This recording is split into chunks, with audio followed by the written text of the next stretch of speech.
Danmark skal ikke bombe i Syrien. Vi skal ikke bombe nogen som helst steder, og vi skal ikke have specialtropper på landjorden. Den eneste årsag til, at vi skal det, er, at USA/NATO har bedt os om det. Der er ingen gode argumenter for det projekt. For hver terrorist, vi vil slå ihjel i fremtiden med F-16, vil der være nye, der står bag og er villige til at ofre deres liv for den sag, de tror på. Der vil blive mere had. Vi vil ødelægge et land endnu mere, end det allerede er. En stor kulturnation, som vi burde drage omsorg for. Og der vil blive flere terrorangreb på Danmark, hvis man overhovedet kan kalde det, der skete sidste år, for terrorangreb, og på andre steder i Europa. Det er skruen uden ende. Og Danmark har nu en række eklatante fiaskoer bag sig,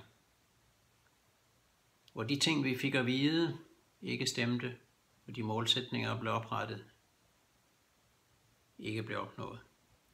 Vi behøver ikke en forudsigelig fiasko til i dansk udenrigspolitik.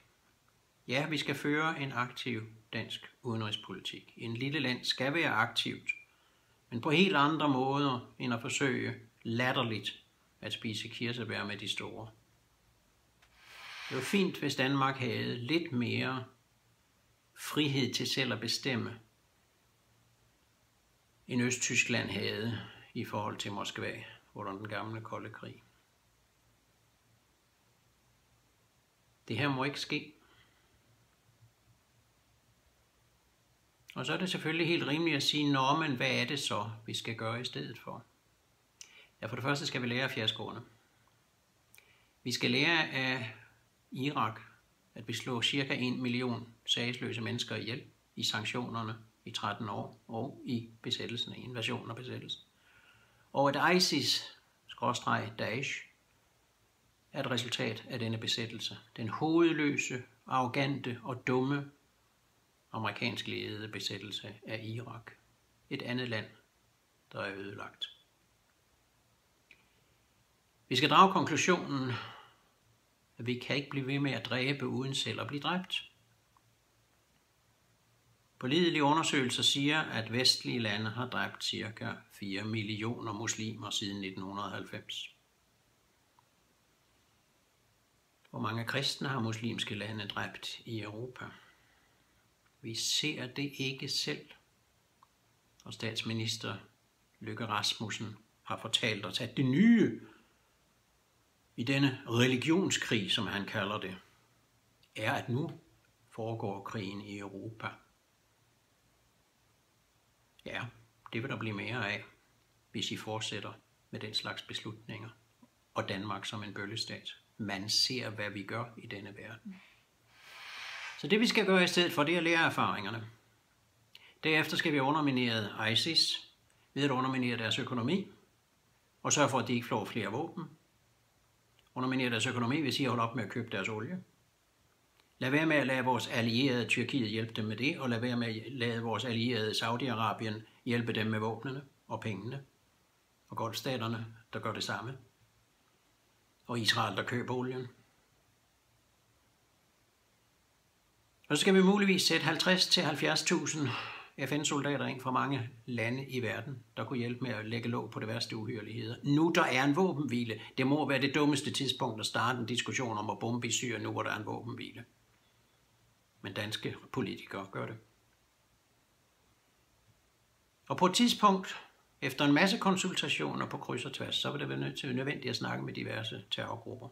Amerikanere har telefonlisterne og ved eksakt, hvem de er. Flere af dem er uddannet af amerikanerne i Irak i sin tid. Og så må der komme nogle gode forhandlinger. Nogle forhandlinger, der først og fremmest involverer dem, der ikke har skudt på hinanden. Det vil sige det syriske civilsamfund.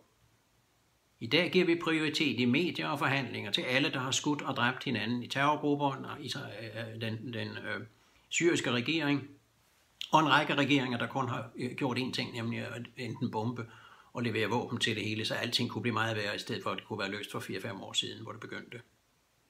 Hvor er det syriske civilsamfund hen? Hvor er menneskene i Syrien, der skal leve i det land, på det sted i verden i fremtiden og rejse tilbage fra Europa og bygge deres land op igen? De er ikke med i de forhandlinger. En skandale uden lige. Og vi har alt for længe undervurderet, hvad det betyder at gå i krig. Danmark kærer sig ikke længere om, hvad det vil sige at gå i krig. Trods det, at det er den vigtigste beslutning, en regering kan tage, og at folk kan stille sig bag. Det ville være fantastisk godt, hvis vores medier kunne smide de her ting op på forsiden og sige, at det her er en vigtig sag. Og den danske befolkning og politikere og andre vil interessere sig lige så meget for krig, vold og mord, og konsekvenserne af det på lang sigt, som de interesserer sig for X-faktor. Men det er så let at bombe. Højteknologisk, med foragt for dem, man slår ihjel, det er trods alt kun muslimer. Det er så let at sige, det ordner vi fra luften, for så behøver vi ikke at ofre noget for de idealer, vi har, det vi siger, vi tror på. Der har terroristerne, Gandhi og frihedskæmper i almindelighed en stor fordel. De er villige til at betale en høj pris for det, de tror på. De har i den forstand mere moral, end vi har. Hvor en dansk politiker eller en vestlig politiker sagde, vi skal ned med 20.000, 30.000, 40.000, 50.000 tropper, så ved han eller hun godt, at så meget tror vi jo ikke på sagen. Så jeg har sagt, skal vi gøre noget? Og det er absolut det, vi vil. Så sæt det ind og betal prisen. Lad være med at bombe fra luften, når I godt ved, og det er hvad vores forsvarsminister siger, at den militære nødvendighed kan tilsige, at vi dræber civile. I alle krige bliver der dræbt langt flere civile, end vi får at vide. Og Danmark skal ikke være en bøllestat eller en mordernation. Når der er andre muligheder, som kunne bruges, hvis der var mere kreativitet og mere kundskab om, hvordan man laver fred, end hvordan man laver krig. Men vi har forskningsinstitutter, og vi har store statslige apparater, og vi har alt det, der skal til for krig, og vi er så dygtige til det. Det eneste, vi ikke kan, det er at bidrage til freden i verden. Det er ikke det, der er meningen med en aktiv dansk udenrigspolitik. Den skal være aktiv på det civile område. Og hvis vi ikke har mere moral til også at være villige til at betale en pris, så bør vi holde vores kæft og blive hjemme. Og i bedste fald uddanne folk til at hjælpe til med at løse problemer med i verdens konflikter, i stedet for at gøre alt værre. Der er alternativer til bombning. De er aldrig blevet udredt i Danmark forud for den beslutning om at bombe. Og for så vidt er der heller ikke derfor nogen åbenhed og demokrati og fri forskning i de spørgsmål, og derfor går det, som det går. Der er alternativer. Det kan gøres på en anden måde. Medier burde interessere sig for det. Den danske befolkning burde optrappe interessen for krig og fred. For den sidste ende, og hvis ikke man kan anvende andre argumenter, så er det os selv, der bliver objekt for boomerangen på et eller andet tidspunkt. Og så ved vi jo godt, at menneskeliv er noget værd, men de andres menneskeliv er faktisk også noget værd. Vi skal ikke bombe i Syrien heller. Vi skal gøre alt det andet, der kunne hen ad vejen forberede en fredsproces.